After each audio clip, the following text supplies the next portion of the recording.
Okay, I had a chance to draw the walls and put some cabinetry in the floor plan.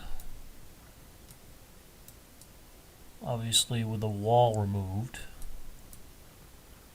You can see that opens things up quite a lot. It would make sense to put the sink here instead of the stove, in my opinion. Got a dishwasher here, sink, super lazy Susan. Right here would be a pull-out trash with a drawer on top. These two doors would have two roll-out trays behind them, drawer on top. Keep this window so nice natural light comes in. Bank of 4 drawers on either side of the stove. Microwave above. If you would rather have dedicated venting, you can always put the microwave in the island. There's plenty of room for that. Let me try and spin this around so you can see the island.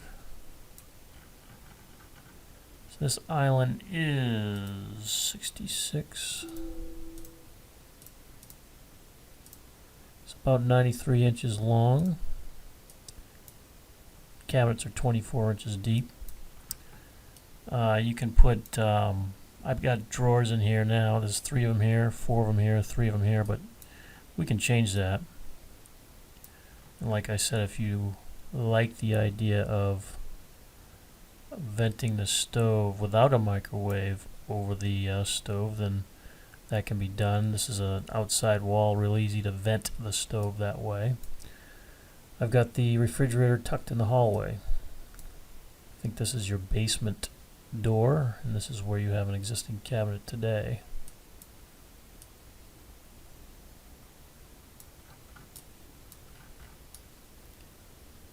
And over here I've got just the walls drawn for the basement. You might notice that. I haven't gotten around to doing anything there. So the big question is the feasibility of removing this wall. If you like this design, I think it looks pretty good, actually. You see the seating and the countertop overhang.